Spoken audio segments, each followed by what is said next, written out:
full on gosh darn American yeehaw is at the head of the Catholic Church now. Now the things are gonna change. Now the real business is starting. So as we announced a few days ago, and I'm sure everybody already knows, it's hard to miss it. We have a new pope.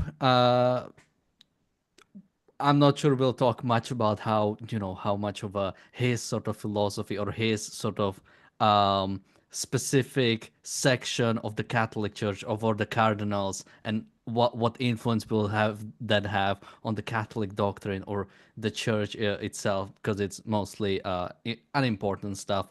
The thing I want to talk more about here is the I think still the influence the church has, what they use it for, and some of the recent statements or some of the first statements, right, of the new pope that were said at today's I think mass, right, it was. So yeah, joining me today is James Valiant. Welcome to the daily objective.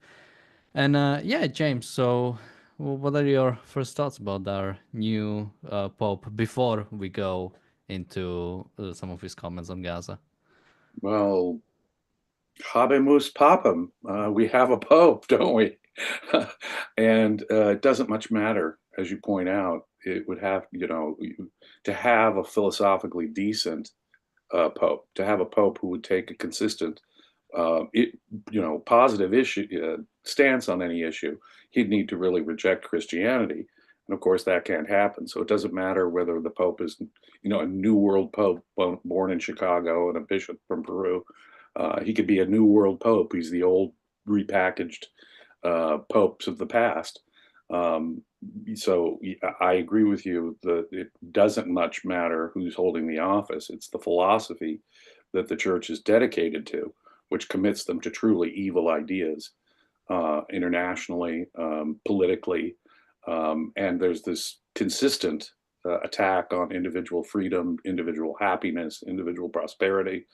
And so long as they're committed to a philosophy of, misery, suffering, poverty, war. Now, I know it's weird because, the Pope says, I'm opposed to war, I'm opposed to poverty. No, he's not. He is in love with the causes of those things, as the church is in love with the causes of those things.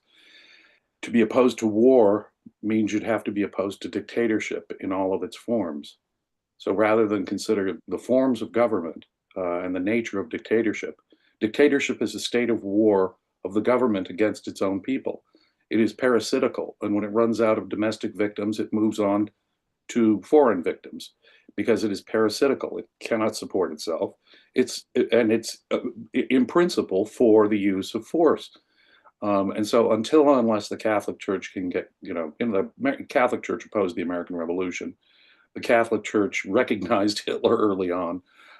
So philosophically speaking, they're disarmed when it comes to communism. I mean, but they can complain atheism, but look at all this wonderful stuff for the working man and for the poor, or theocracy in the Muslim world. No, it's if you're not concerned about the nature of government and the nature of the state in question, you cannot be for peace. No, they're not in favor of peace. They're in favor of submission. Submit, submit, submit. And so they can mouth the words, blessed are the peacemakers, but it amounts to submission. Turn the other cheek, submit to the evildoer. That's what Jesus stands for. That's stood for. That's what the church stands for, is submission. Submission to aggression, to authoritarianism. That's what the church has always been in favor of. And so they can't be in favor of peace any more than they can be in favor of ending poverty.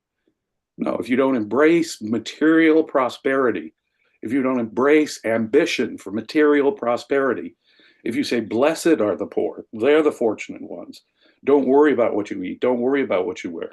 If you denounce money as such, then of course you're disarmed in the face of socialism, which is one of the legs of totalitarianism for sure.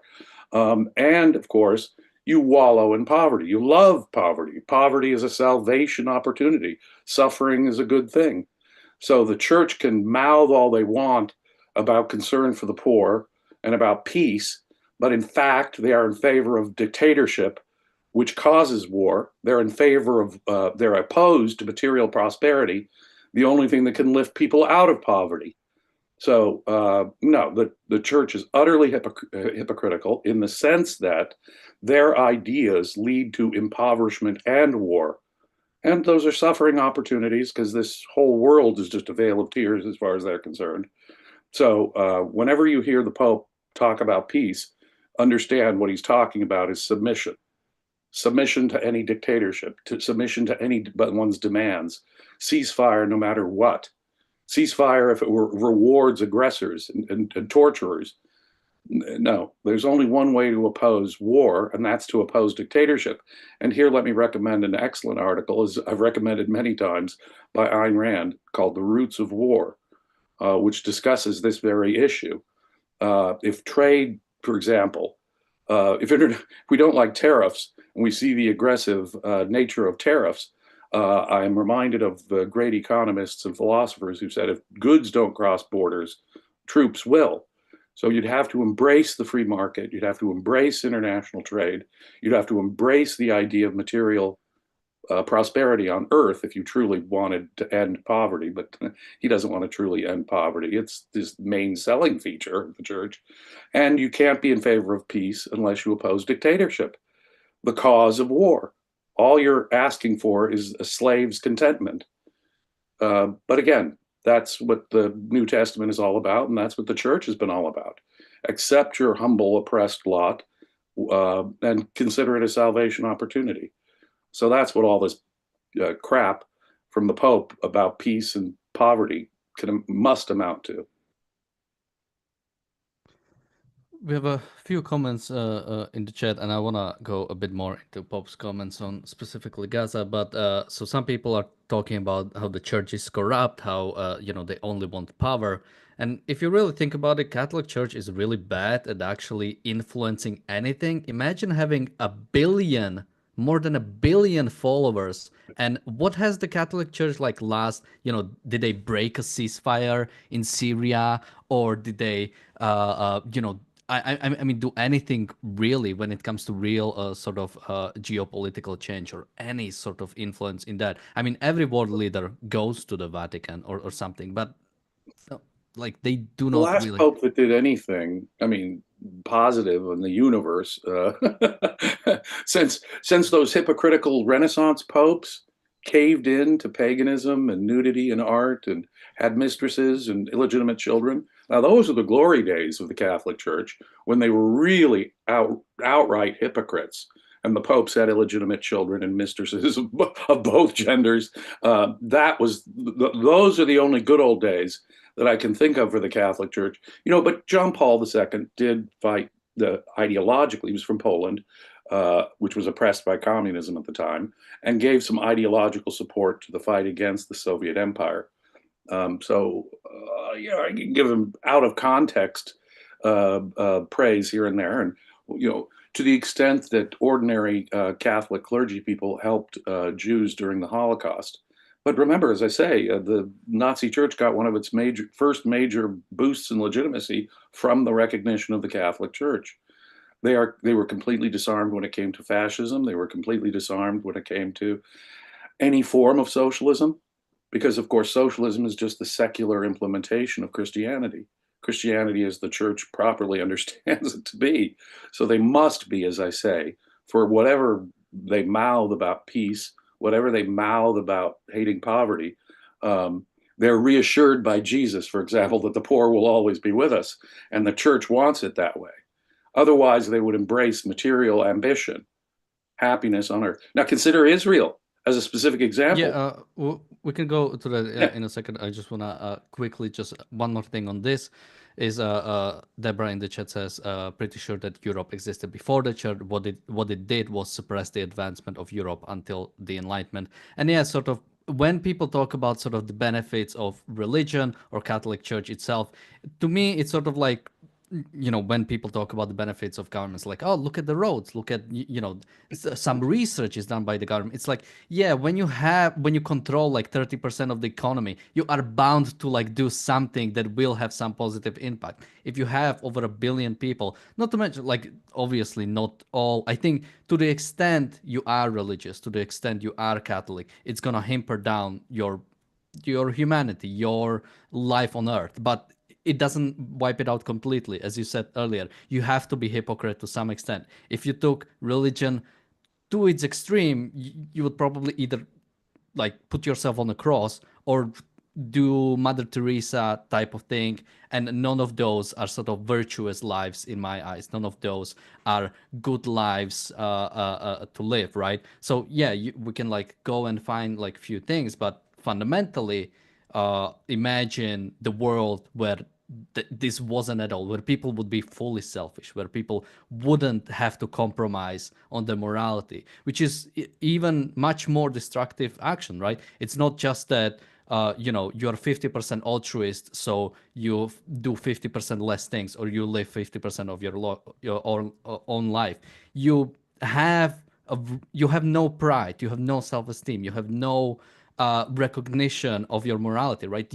Your life goes against your morality. That is not a healthy type of living, and that is what both religion and Catholic Church itself are advancing the most, or keeping it alive at the very least.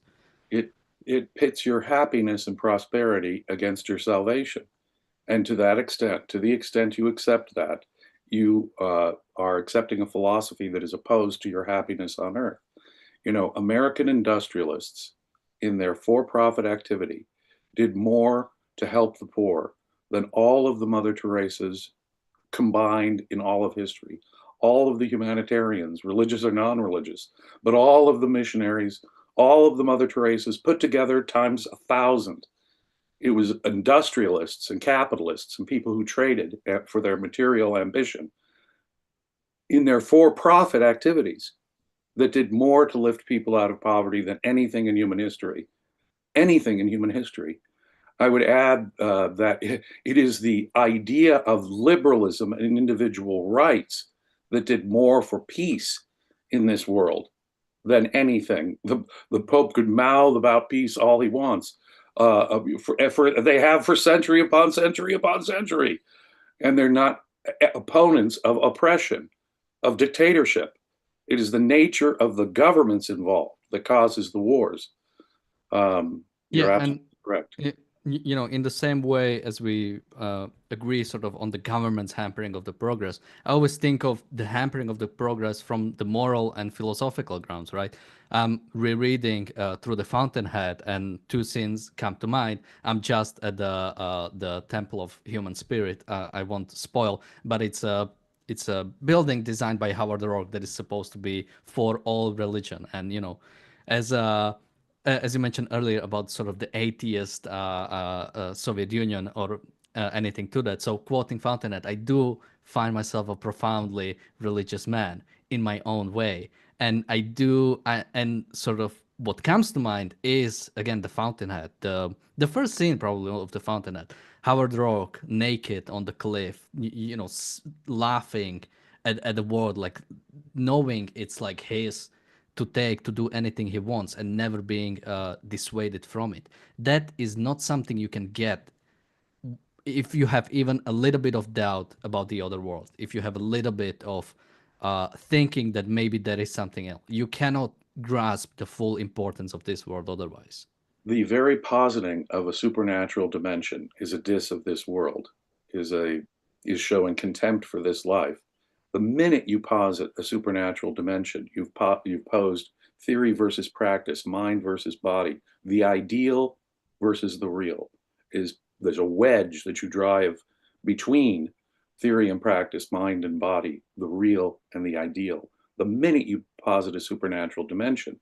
And so Ayn Rand, in her 25th anniversary edition introduction to the Fountainhead, said, we need to seize the certain concepts back from religion. Religion has too long had a monopoly on important concepts like reverence, You know, Ayn Rand called herself a man worshiper. And in this, she didn't mean, she, she said, I worship man, M-A-N, not men. In other words, it's not villains. It's not even the ordinary Joe. It's man at his best, man the achiever. She called her philosophy, before she even called it objectivism, a philosophy for living on earth. But what we need to get on our knees and worship is the human capacity for achievement, the human capacity for innovation. Um, you know, man the achiever, humanity is worthy of worship. And if humanity isn't, when that, of course, the Catholic Church denounces humanity as inherently evil. His ambition is inherently wrong. Any attempt for material gain is, you're the evil one, but come to confession and confess and give enough money to the church and we'll let you slide by in many cases. But again, to that extent, even it's hypocritical. And the church exists on this kind of, for centuries existed on this kind of hypocrisy. But what is worthy of worship are the achievements of human beings here on earth, as Ayn Rand herself explained it. Yeah. Yeah, and that is something that's like so important, and it has to be understood. And it fills me with so much dread and like sadness. The fact that you know, I can see it. Let's say with my own family or just people in general. This general lack of I don't know what to call it, like wanting to take the apple of life and, you know, take a bite. But let's go into his comments on Gaza. He didn't just comment on Gaza, he commented on, I think, like wars around the world, or at least that's the way I understood it. So we talked about Ukraine, talked about the recent escalations between India and Pakistan, and of course Gaza. So he said, I too addressed the world's great powers by repeating the ever present call, never again war. And then he called for immediate ceasefire in Gaza, urging for humanitarian aid to be provided to the exhausted civilian population and all hostages to be freed. And you know, that's the exact same thing that we had from Pope Francis. And I'm sure if we had John Paul, he would pretty much say the same thing. Or I don't know, maybe he would be a bit different. But this kind of lack of seriousness, this kind of lack of real understanding. I mean, even sort of like calling for ceasefire in Ukraine is already dropping so many things, is already conceding. So, like, you know, the idea that, you know, too many people died, so we just have to give up. So Russia gets to do whatever they want. So we just have a ceasefire. This, you know, Hamas and Palestinians can do whatever they want. Let's just have a ceasefire because of something, because we saw too many pictures of people being dead in Gaza. This kind of, yeah, lack of, and this is what's important, lack of moral certainty from the supposed moral leaders, right? The kind of moral certainty that we in the past only got from few generals, or in the past only got from people like Sherman, right, during the Civil War, which I'm reading on about now. And he had this understanding of knowing that what had to be done in the South, despite the fact he knew how terrible it was, or in a sense how destructive he's being, but he understood that that is what you have to do in a war because of the nature of war. So these people, the Pope doesn't understand the nature of war. For him, it's just uh, I don't know what to even call it. For him, it's just, you know, like it's like he would say the same thing if there was like an earthquake somewhere. Whoa, this happened, so now we just have to, you know, we have to help. We have to give our thoughts and prayers, and you What a know, help in a wonderful way we can. opportunity an earthquake is, isn't it? How glorious it is to have earthquakes, how glorious it is to have terrible famines, because it gives us an opportunity to be good Christians and is a salvation opportunity for those who suffer from it. Blessed are the poor, blessed are the persecuted. So, what he stands for is oppression and wallowing in oppression. So, he cannot distinguish between aggressor and dictator versus the victim of aggression or dictatorship. And so, if everyone could just sort of, you know, ignore the attack, say, of October 7th, and just have a ceasefire, And no matter how much that might reward Hamas, no matter how much that keeps Hamas going, well, that's not the point. The point is to turn, and let's again quote the words of Jesus, to turn the other cheek and submit to the evildoer. And that's what he's all about. And as if the idea of turning the other cheek will somehow catch on to dictators in the modern world. No, it doesn't. No, the fighting a war to the end till you've destroyed the enemy is what World War One, World War Two, the American Civil War, the American Revolution, any war that has actually brought something better at the end of it because it ended comparative oppression or comparative authoritarianism is, of course, a bad thing because war is intrinsically bad, don't you know? You're a sinner if thou shalt not kill, said Jesus. Yeah, but I go further than that. That if you feel anger in your heart, you've already sinned. So what you need to do is have this frame of mind where you're willing to submit to the evildoer and turn the other cheek, submit, submit, submit. And in this regard, everything that the West stands for, especially since the Enlightenment and the age of science, which of course the church fought. I mean, they killed Giordano Bruno. They forced Galileo to recant. They opposed the American Revolution. So the Catholic Church, everything that the Enlightenment really stands for is the Western civilization that the Catholic Church opposes. And in this regard, think of what Israel is. Israel doesn't offer any value to the church, really, inherently.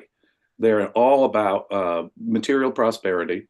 They're comparatively secular. They enforce individual rights. They're opposed to dictatorship. They're fighting theocracy. Now, what in that menu is the Catholic Church to prefer over, say, Hamas, Hezbollah, or Iran? And the church needs, if they were serious about peace, the church would say, well, the forces causing war are these oppressive, theocratic-based dictatorships. But how can he say that? It's opposed to everything that the Catholic Church has ever stood for since the time of Jesus. So, and reading the New Testament, anyone can see that for themselves. So Israel is nothing to be defended. Now, so of course, who's surprised that the church is saying, submit to this kind of aggression and just get a ceasefire and don't try and wipe out the people that committed the atrocities of October 7th. Don't fight and defeat them like we defeated the Nazis. No, no, no. We just want peace. We just want everyone to stop fighting right now, even though, of course, that leads to more and more. The perpetual war. The Pope's call for ceasefire is a call for perpetual war. The Pope's opposite, just as the Church's opposition to poverty is a call for perpetual poverty, insofar as it opposes capitalism, material ambition, wealth, and so these are formula for perpetual war and perpetual poverty. So that's, I guess, my main point that I would say here. The church is not opposed to poverty or war. They're not. They're not. When they mouth words like, help the poor or we want peace, ceasefire now, that is a formula for perpetual poverty and war. Well, because you have the wrong understanding of help the poor. And again, I would use an example from the Fountainhead, right? It's you're trying to help a poor person find a job, but if they or you're trying to help them try to get them some welfare, but if they find job themselves, what are they doing? If they are independent, if they are able to live of their own, how can I get moral bonus points? How can I be moral if they are able to live for themselves?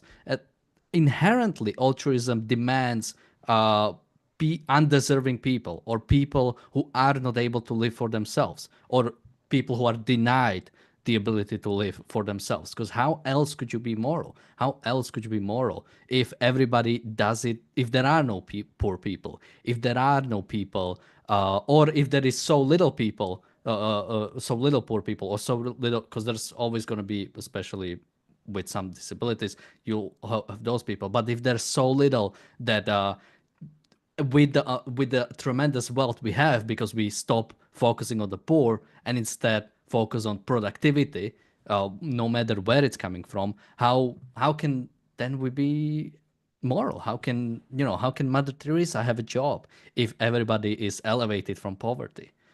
Yes. No, no, no. When you become a Catholic member of orders, this Pope is the first Augustinian. I didn't realize that. The last Pope was the first Jesuit. We've had Franciscans and other popes who belong to other orders.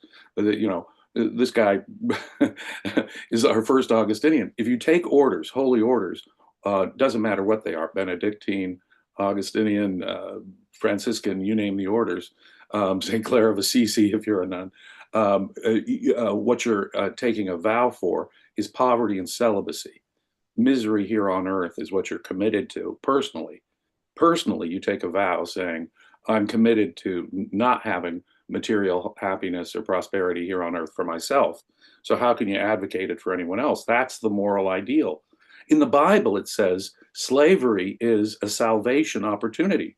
If you have a harsh, St. Paul, one of the pseudo-Pauline epistles, goes out of his way to say, if you have a harsh slave master, all the better. What a great salvation opportunity it is to have a harsh slave master. What Christianity represents is a demand for submission. Submit, submit, submit. Submit to the aggressor, submit to the dictator, submit to the slave master, submit. It's not in favor of material prosperity. Insofar as you do try and aim for that, you're a sinner. You're a sinner. If you're ending a dictatorship so that individuals have rights and freedom and can choose for themselves, what's that all about? That's all about happiness here on earth. We're not talking about giving people the political environment from which they can construct their own lives and be individual lives and find happiness here on earth. It's not about happiness here on earth. It's about suffering enough so that you make up for the miserable, sinful nature that is built into you as a human being. The church is not about ending poverty or ending war, whatever it says. It's about submission. Yeah, and I guess one more thing I wanted to sort of bring up on this. I'm not sure if you've ever heard of this meme of nothing ever happens. It's this idea, I'm not sure where it came from, but it's the idea that sort of in the modern world, basically nothing will ever happen again. And the closer we are to something happening, nothing really changes. So, like, you can have the Russia-Ukraine war, but fundamentally, nothing really sort of like change about the world. You can have the escalating tensions around the world. You can have, Trump putting worldwide tariffs and then going back down. And it is it always seems like we are Robert in the chat yells history is over. It can Right. always Yeah. feel That's right. that which is, I guess, sort of like a similar idea to that. It can always feel like, the way we are living right now is that's gonna stay like this forever. So you have people calling for a ceasefire, basically. Well, let's just have a ceasefire. If we just end the war, nothing will happen afterwards. If we just bring back to the status quo, if we just as soon as return to the way it was yesterday, then sort of it will all be okay. And it is a pure uh, like I don't know what to even call it, but basically, like, again, sort of like an unseriousness of like dealing with things of the future and dealing with things of the present, uh, hoping to actually finish things. I mean, in the world, we can actually make it better. We can actually make it better than it is right now, as we did the whole history. And this idea that we can never beat the Palestinians. We can never beat Russia. If Nothing you can think ever be done about China. Nothing can ever be done about North Korea. right, It's the a poor will always be with us, said Jesus. And as every pope has repeated since as long as they've been popes, the poor will always be with us. And we want to keep it that way. No, but the point is that things do happen. I mean, I would invite anyone who thinks that nothing happens to go back to the age when Homo sapiens did not use fire, did not have the wheel, or go back to the time before there was writing, go back to the time before there was division of labor and money, go back to the period before the Greeks when we had science and philosophy and logic. No, things happen, important, big things happen. The Renaissance happened because those Greek ideas were returned, and many there's, if I'm going to defend the church, I'm going to defend the tradition of the scholastics who helped reintroduce the ideas, the pagan ideas of the ancient Greeks, which had been forbidden for the first centuries of Christianity's history. That breathed life into a new humanism and the Renaissance, the age of science, the Enlightenment, which brought an end to torture and slavery. And if you don't think anything happens in history, all you have to do is go back in a time machine, 2 or 3 centuries, and you'll find a world filled with slaves and slave masters. So don't tell me nothing ever happens. Things happen for the good or the bad. It can be a dark age or it can be an enlightenment, and depending on the ideas you choose. And the ideas are completely what the church is disarmed with. Can they defend reason? Can they attack collectivism? Can they stand for individualism or material prosperity? No, they cannot. And so they are stuck perpetually. The needle is stuck on the record. They're perpetually stuck in this defense of oppression itself, whatever words, whatever nomenclature they put on it, because that's just Orwellian newspeak in effect. We're for peace, we fight poverty. No, they don't. And no, they're not. They are for submission to oppression. That is what they're in favor for, and wallowing in the misery that is this world because humans are inherently sinners. That's the wonderful pro-humanity, pro-life, benevolent ideas that every pope must advocate. And as I say, Israel and America really don't offer the church anything to praise. So it doesn't matter to me that this new pope is from Chicago. He's the new world pope. It doesn't matter, does it, at the end of the day? It's the old world, and I mean really old world ideas of slavery, oppression, and Stoic, Christianity absorbed this Stoic fatalism. And that's what it is. It's a submission to whatever misery comes down the pike, let's welcome it. Now, that is malevolent. That is malicious when it's properly understood. But of course, those are the ideas that the Catholic Church, indeed Christianity in general, are committed to. And just to clarify, as someone says in the chat, the sort of the idea of nothing ever happens or history is over is sort of like a modern thing rather than the scope of humanity. So it's like after the Soviet Union, basically nothing has happened. Well, trust me, the but day that objectivism gains wide acceptance, things will change dramatically.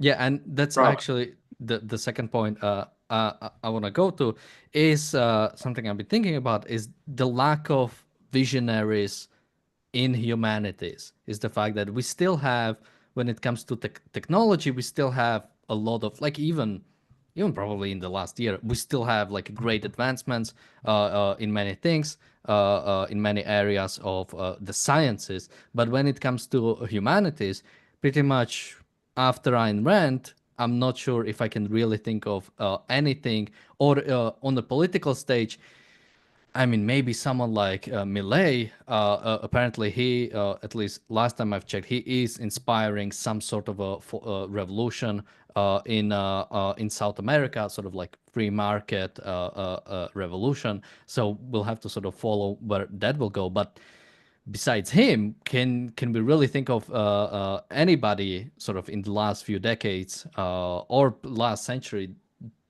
even with people like Thatcher, while that sort of like, they saved Britain, but they didn't really move the needle about the ideas, right? So I think that is when it comes to the lack of what we're lacking, or the reason why nothing ever happens, is this real lack of visionaries when it comes to humanities, right? Somebody willing to fight the war against the Palestinians, somebody willing to stand up to Russia, somebody willing to really push for freedom in America or across the world for that matter. Ideas move history. It is only ideas that move history. It is ideas that can move history forward into unlimited vistas that we have, that I can assure you still lie before us, of progress, prosperity, happiness, beauty, that are potential for the human species. And if we wallow in the same, see, what I find interesting is so many secular people on the left are concerned about this Pope. Why? Because they themselves don't really reject the morality behind the church. Insofar as anyone can praise the Pope and praise his ideas, that is the problem. It is so long as the Pope is considered a moral paragon by people of various religions, a moral ideal by people with no religion at all, the civilization is stuck with the ideas that have caused immiseration, oppression, dictatorship, war, and poverty. If we look to the ideas that changed any of that, I'm afraid we would have to reject the entire ideology that popes have stood for the better part of the last 2,000 years. Yeah, and that's sort of what uh, I think inspires me about the next upcoming decades, because a lot of things, despite the nothing ever happens crowd, I think a lot of stuff is changing on the political landscape itself, on the well, for the wars for the most part, but similar to I think the Thatcher revolution or Millet revolution for that matter, when things get real bad there is always a counter to whatever is happening, right? So uh, or like the Tea Party movement in America. Again, didn't went the best way, but they did mention Ayn Rand a lot, right? So seeing if there's gonna be what is the state of ideas gonna be in the upcoming decades when people will look for alternatives. We'll look for something different because of again, we cannot in a similar way that mixed economy cannot live forever. Mixed ideas, mixed responses to evil cannot live for long, and there will be uh, some pushback against it, and we can But hope we that have we to can fight. provide it Yeah. and provide it for the people, and they will want to take it. The battle is not in the streets, as Ayn Rand said. It's not in politics. The battle is the battle of ideas. And we have to win the battle of ideas. When the day dawns that people are embracing reason as a moral value, as the highest moral virtue, when the day dawns, when people say, self-interest, principled, rational, long-term self-interest is a good thing. The day that people recognize that the initiation of physical force is always wrong, that will be a new day. But the battlefield is not on the streets. It's not at the ballot box even yet. And I understand Thatcher did great things. I understand Millet is inspiring a new movement in Latin America for freedom. But for this to really last, for this to be more than just a temporary blip on the radar screen, the culture has to accept the philosophy of reason, individualism, and individual rights, or there's no long-term future. Yeah, I think that I do largely agree. I think, but what will inspire this people seeking something different, right? Similar to Renaissance, it was something inspired this wanting of something different. The pre-American Revolution, Thomas Paine, right, inspired this like even within the American people this like desire for something different, and while, yeah, definitely we will not be saved. I think, as Notice the with, American Revolution was cashing in on the new ideas that were becoming dominant in Western civilization. The ideas of philosophers like John Locke and Montesquieu, and even those philosophers didn't get it exactly right. But you'll notice that men like Tom Paine, who had such an influence on America, were chiming in to the dominant movement at the time. And he was an opponent of religion, certainly organized religion and mysticism, and he was an advocate of individual freedom because he knew what that meant for the individual, the well-being of individuals.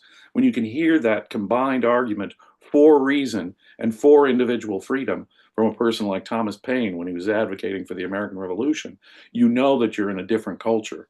The culture has philosophically although in many ways we've gotten much better. Our science and technology has progressed in ways that would have astonished America's founding fathers.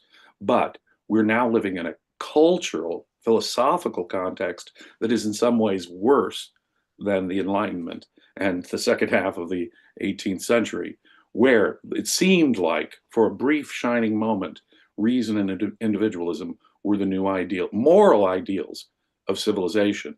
Um, they had contradictions in them, and that's what undercut them. There were enemies of them, like the German philosophers, like Immanuel Kant and Hegel and Fichte and Marx.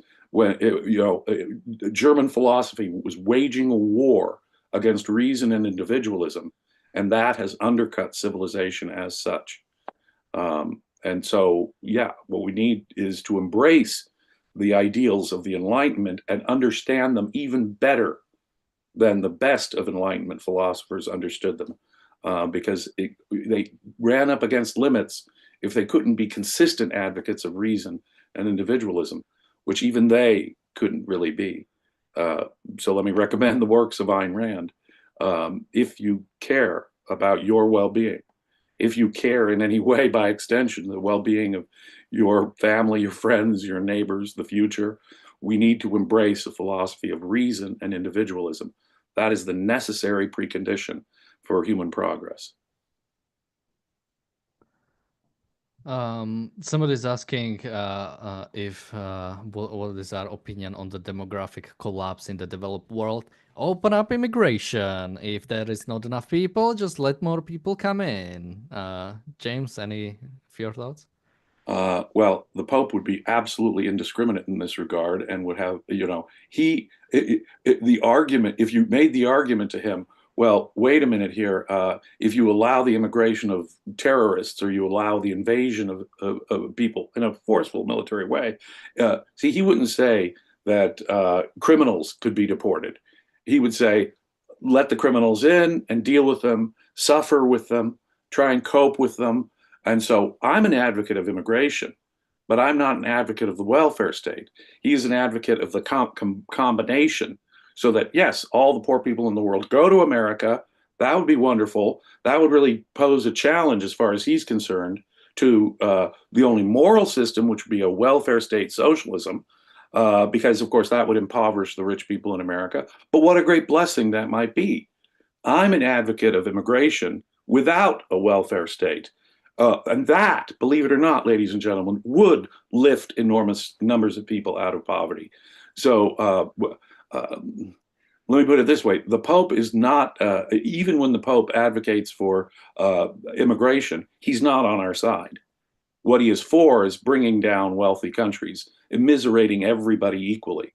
The assistant of Jane Addams, who went to the Soviet Union in the 20th century, and she remarked how wonderful it is to see everybody equally shabby. That's a secular communist. You see, communism is just the secular version of the same philosophy. The Pope wants to see everyone equally shabby. That is what motivates his liberal stance on immigration. To be an advocate of real liberal immigration ideas, you'd have to be an advocate of material prosperity, well-being, freedom, ending socialism, ending the welfare state. That and that alone will make people richer. But of course, that's not what they want. They're suffering worshipers, and they want everybody to suffer equally. Yeah, and again, you can see the massive difference between sort of, I think, a real new world view of immigration. The give me your poor huddled masses. I'll be the new Colossus, right? And towards that weird welfare thing of, we'll just take care of everybody rather than we'll provide an opportunity to everybody. You can see even in the same, even if it's like the same result, the same goal, or the same policy, how much the philosophy behind it affects it. Being an international leader, would it ever occur to him to advocate freedom in the countries where people want to leave? would it ever occur to him to say, well, you know, if people were in favor of material well-being and prosperity and therefore free market capitalism in all these other countries, then there'd be less need for people to go to the bother of immigrating to a new country. No, he's not opposed to the countries. See, he's opposed to America being so selfish that it might not want to give welfare benefits to anyone who might want to come here. No, the evil is in America's selfishness. The evil is not in the oppressive, poverty entrenched dictatorships, semi-dictatorships, and welfare states that exist everywhere else where people want to flee. If you really cared about the immigrants, you'd denounce the reasons why these immigrants are needing to flee dictatorships and poverty and oppression. You wouldn't denounce America, the wealthy place, and demand on them to have socialism and a welfare state because you have a duty to feed everybody on earth, even if it means putting a gun to those who are productive and happy. No, it means taking the gun away from the productive and happy so that everyone has a chance at being productive and happy. No, your criticism, Holy Father, should be on those countries they want to flee from. Believe me, I'm in favor of liberal immigration, but I'm not going to put a gun to anyone's head. And that's key. It's key. The reason why they want to come to America is because of its comparative freedom, Your Holiness, because they allow selfishness, properly understood selfishness. So no, you won't hear him breathe a word against the socialism or welfare statism that causes people to want to flee their home countries, which is a bad situation in my view. No, the Pope is in favor of submission, poverty, and perpetual war. Someone in the chat says, "Hello, Catholic haters. I'm all religion haters, not just Catholic." Yeah, I'm not a Catholic hater in particular. As I say, the Catholic Church, among the various denominations of Christianity, it reignited a strain of Aristotelianism in the High Middle Ages. And that is what led to the blessed hypocrisy of the Renaissance and the breakthrough of individual thought, liberated thought from the oppression of people like Galileo. But notice the church was still oppressing Galileo. No, it's religion as such. Today, you will find the Dark Age philosophy expressed most consistently by our jihadists out there, by the hardcore Islamists. They are the ones who represent the very worst elements. So it's mysticism that is the fundamental enemy. I don't care what the religion is, Catholic, Protestant, Jewish, Orthodox Jews. They wouldn't advocate happiness on earth if that was taken seriously as well. No, I'm an all religion hater myself, but I do hate it. I hate mysticism. It's not that I hate mysticism, it's that I love reason. I know that, you were talking about certainty. I know what is advanced human knowledge, and only reason has done that. The use of our rational mind, not mystic revelation, not the Holy Spirit, but observation and the rigorous use of logic. That is what has given us knowledge. That is what has lifted us out of poverty and given us technology and given us freedom. Because guess what? Freedom is the social condition that permits the operation of reason. The reason why, the fundamental reason why I'm in favor of freedom is because it liberates the human mind. And it liberates the human mind from the kind of oppression that the church has stood for politically since time immemorial. So it's not so much against religion even that I am. I'm against mysticism, but I'm against mysticism because I know only reason can yield knowledge. Only that knowledge can lift people out of poverty and create the conditions of peace. But you see, it's so ironic. So many American conservatives.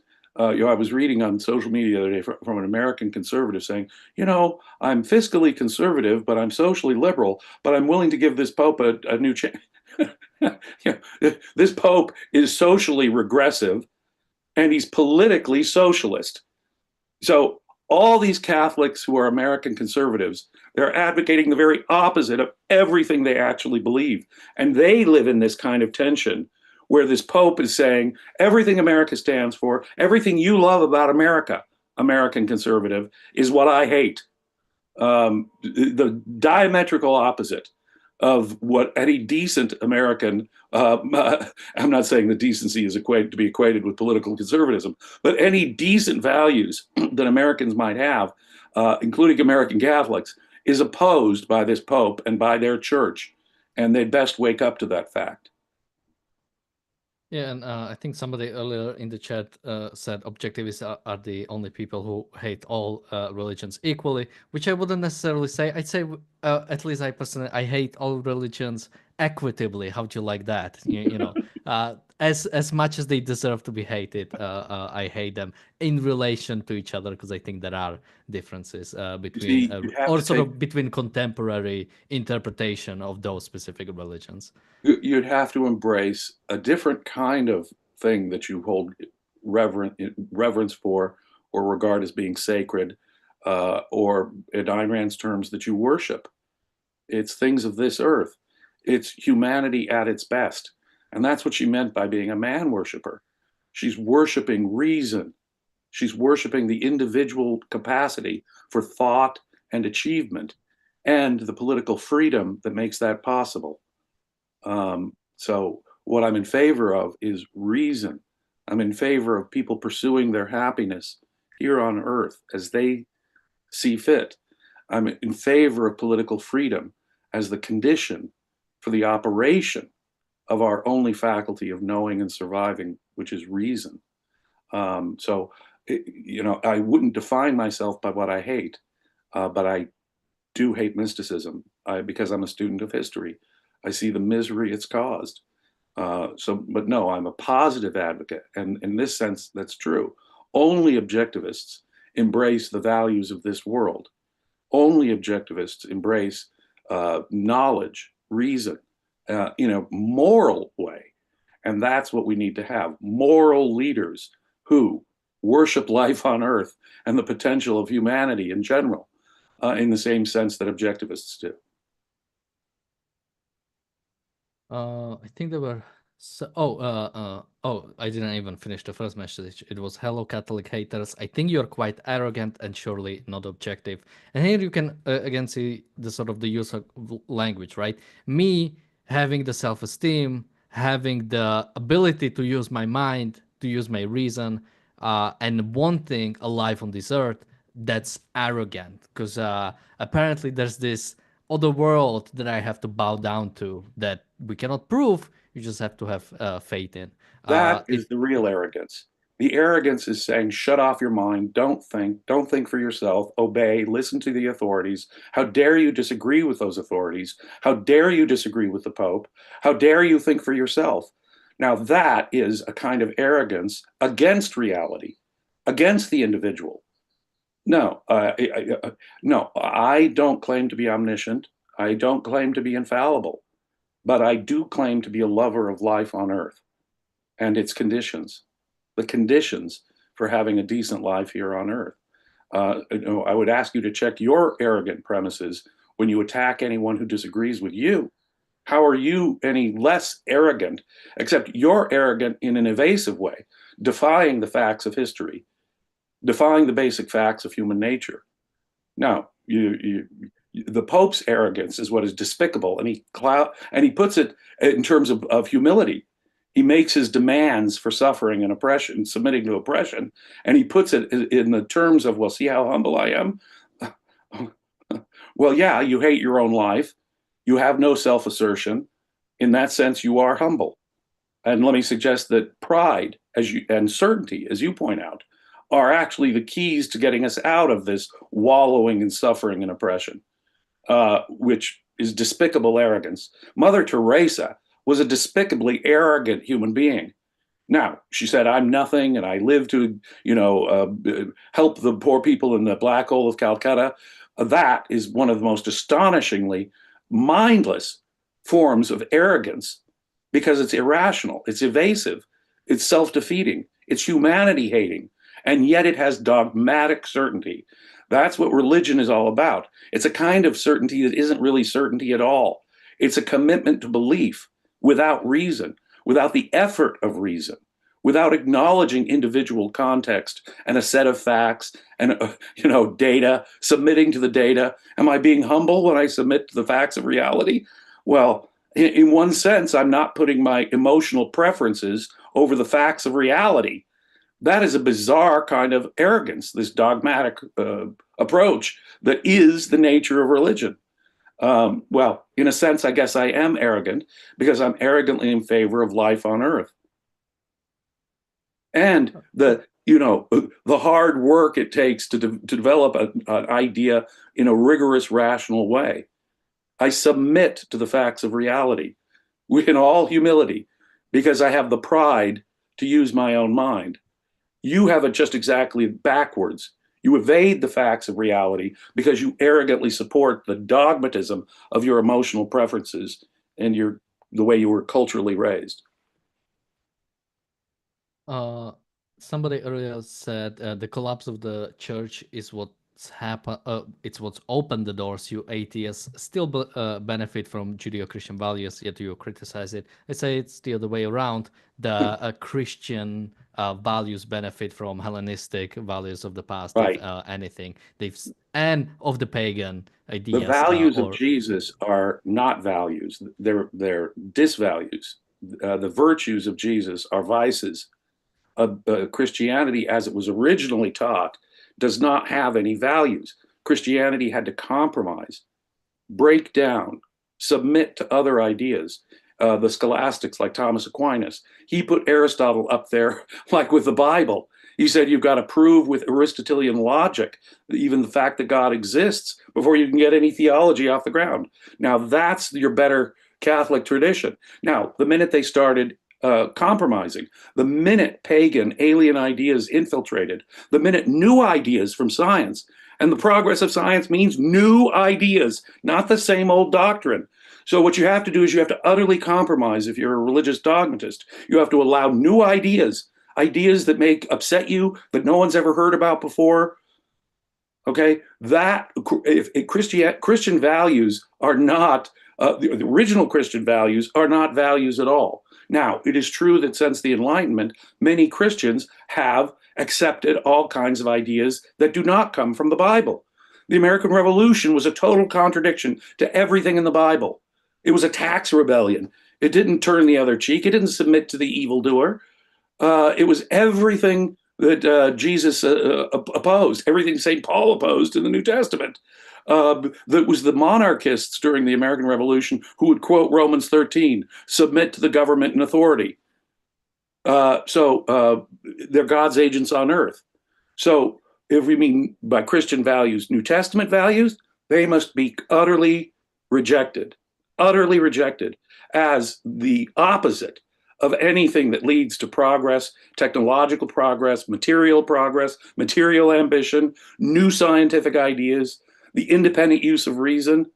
All of that was a compromise with alien ideas coming into Christianity. To the extent Christian culture has allowed alien ideas to infiltrate them is precisely the extent to which you can say Christian values are better than Islamic values, say today. But only to that extent. And to the extent Christians have retained those old ideas of dogmatism, of suffering and oppression worship, they have to be fought, and that's what's holding us back. Somebody follows up saying, Daniel and James, I guess you don't believe in transubstantiation, which I had to Google. I don't believe in magic or the or supernatural or the cannibalism for causeless that matter. of any kind. I don't believe in abracadabra. I don't believe in magical knowledge. Just because an idea pops into my head, it doesn't mean that the world, like ghost, unicorn, elf, doesn't oblige reality to have elves and ghosts in it. No, I've got to connect the idea in my head to the facts of reality to make sure it is true and correct through a process of logic, using the evidence and only the evidence of the observation. Absent the use of reason, of course, there is no progress in human knowledge. So, no, I oppose any irrational mystic idea, any abracadabra mysticism, whether it's about knowledge or anything else. No. And it is the rejection of the ability. Now, notice the Protestant Reformation. It was a back to basics kind of Christianity movement in one way. In another way, it was a total compromise with the ideas of the time. It was less hostile to individual wealth and prosperity and a work ethic. It allowed for the individual to think for himself, said, well, you should read the Bible, and encouraged people to read the Bible for themselves, and therefore literacy. But that in itself was also, just as the Renaissance and just as Thomism were compromises against the original ideas of Christianity, so Protestantism, to whatever extent it has virtue and value to it, was represented a giant compromise with the Renaissance and the new humanistic individualism of the time, insofar as it was still predestination and man is still a miserable sinner. That is exactly the contradiction in Protestantism. So look for the essentials, ladies and gentlemen. The essential here is not that it was Christian culture that had an enlightenment in the 17th and 18th century. No, it is the radical revolution that the ideas of reason brought to Christian civilization. That is the difference. It was the alien new element of reason, which they got from the ancient Greeks, the pagan Greeks. Look at the United States, my American conservative friends. Just look at the Capitol. It's not a Gothic representation of medieval times. No, you have Greco-Roman whitewashed colonnades. The Roman Republic and Athenian democracy, political systems of the pagans, had more to do with inspiring America than Christianity did, by far. Ask people like Thomas Jefferson or Thomas Paine. They'll explain it to you. Yeah, the place where the upper body of American legislature is not called the church or the holy whatever. It's called the Senate. Senate. So you can see we have 2 executive officers and a veto and a popular assembly, and it's astonishing how much like the Roman Republic America looks, only with individual rights and capitalism and property rights, and a recognition implicitly of egoism when the Declaration says the right to pursue, each individual has an equal right to pursue his or her own happiness. I can imagine nothing more opposed to the essence of Christianity as you'll read it in the New Testament. Nothing more opposed to the essence of the Dark Age that consistent Christianity brought on in Europe than that one little line from the Declaration of Independence. Each individual has the equal right to pursue his own happiness. That is Christianity on steroids. Thank golly it happened. The best thing politically, it signaled the best thing politically to ever happen in the history of the human species. But the revolution you mentioned is unfinished, and it has to be continued in the modern age with the ideas of Ayn Rand, with the ideas of objectivism, that go completely, are the polar opposite of the sort of dominant philosophy, the dominant morality, and you can help that by becoming a member, either a YouTube member or on a website member. Both of those are in the description. And we actually have a last-minute super chat from Bull Moose. Thank you so much. He says, Judaism probably brings back logic further back than the Greeks. While Judaism includes belief in God, it also highly encourages speculation and debate. I don't know the state of Judaism like 4000 BC. I think it was already existed then, right? Blasphemers are stoned to death in the Mosaic Law. Slavery is accepted. Anything else other than a mystic revelation that Moses might get or a prophet might bring back, no, it was extremely sectarian, extremely collectivistic. No, it was a little better than Christianity in that it says don't turn the other cheek, but it took Greek ideas to get Judaism to the point where you even have Talmudic scholarly debate. It was when, after the Jewish wars 2,000 years ago, that the political ambitions of Judaism were destroyed, in effect, by the Roman Empire, that they became a debating society. And that happened in the classical world. And that happened as a result of the infiltration of pagan Greek ideas. Uh, Take, for example, the first century, in my view, the greatest Jewish philosopher of the first century, Philo of Alexandria, Philo Judaeus. He actually was trying to integrate, not the best Greek ideas, but he was trying to integrate Greek philosophy with Judaism. When you have that starting to happen, now religions are being infiltrated with alien ideas from these Greek philosophers. That's when, of course, Judaism becomes, in effect, a philosophical debating society. But that only even began 2,000 years ago. When you go back to the Torah itself, you won't find the description of the laws of logic as you will in Aristotle's Organon. No, no, you won't. You won't find a defense of reason. You'll find Moses having a mystic revelation at a burning bush and declaring the mystical pronouncements of God, which includes the execution of people who should blaspheme the name of God. No, that's not what I mean either. I grant you, Christianity took it a step worse in some ways, but Christianity itself is infiltrated with all kinds of Greco-Roman ideas. And that, thank goodness, was there, because after 1,000 years of darkness, that would reignite a better source for Christian civilization, the ideas of the pagan Greeks. There's no defense of logic in the Torah. No. What you'll read there is a description of mystic revelations and the demand that blasphemers be executed.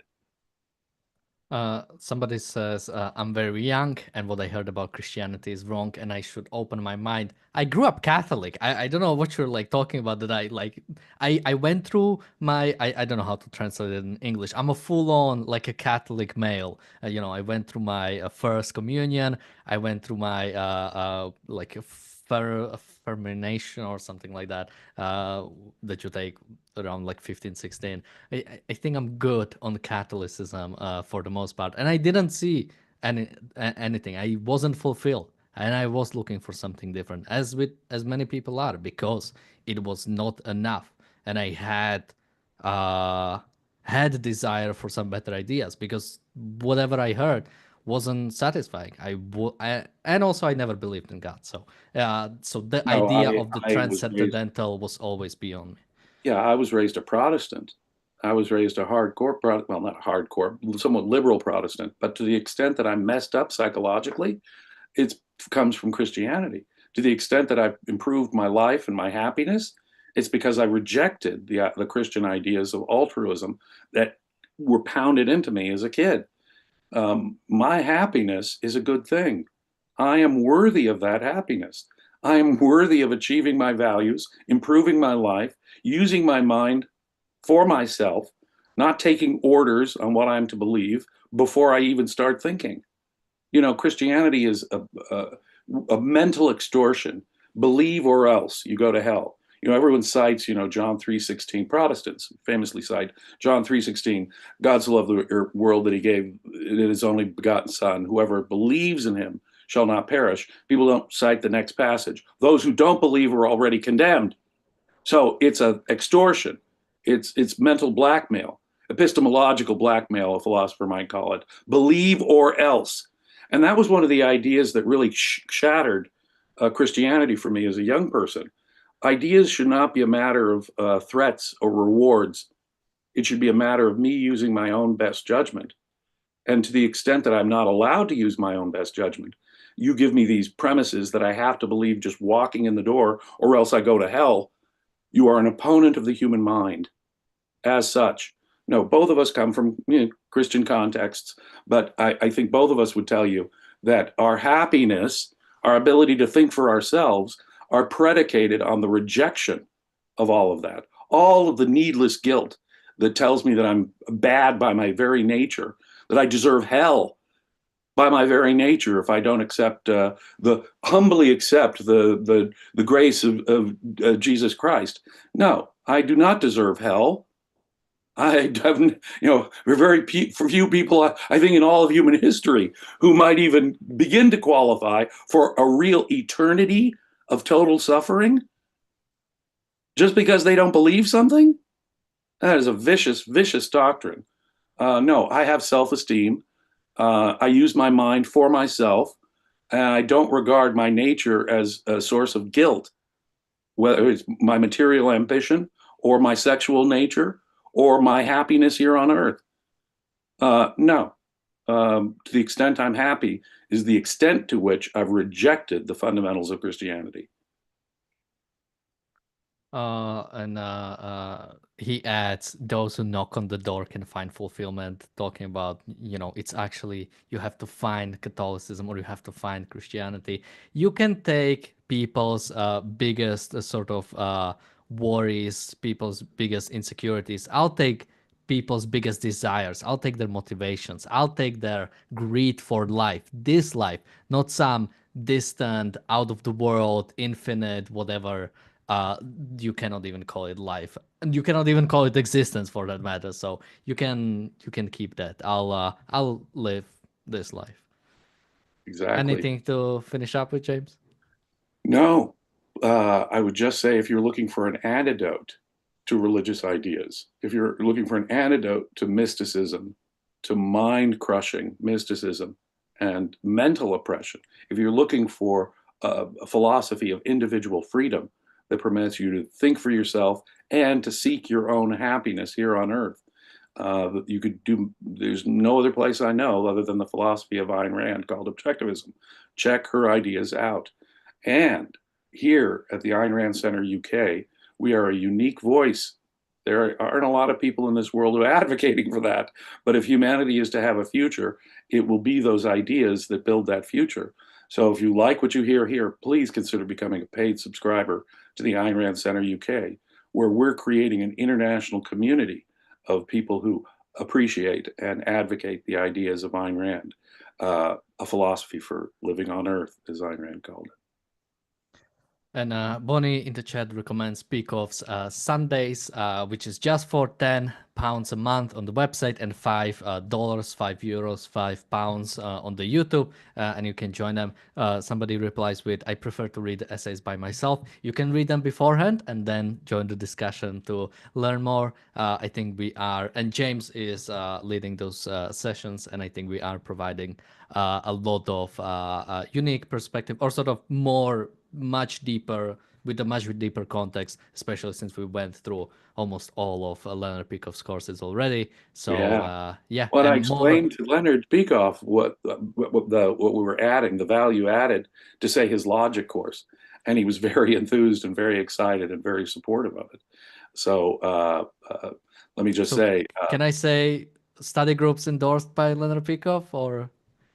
in fact, we may have something on that coming soon. So So I think you can. definitely people should look forward to that. Information will be coming up soon about all of that. Thank you, James, for joining me today. Thank you, everybody, for watching, and bye bye.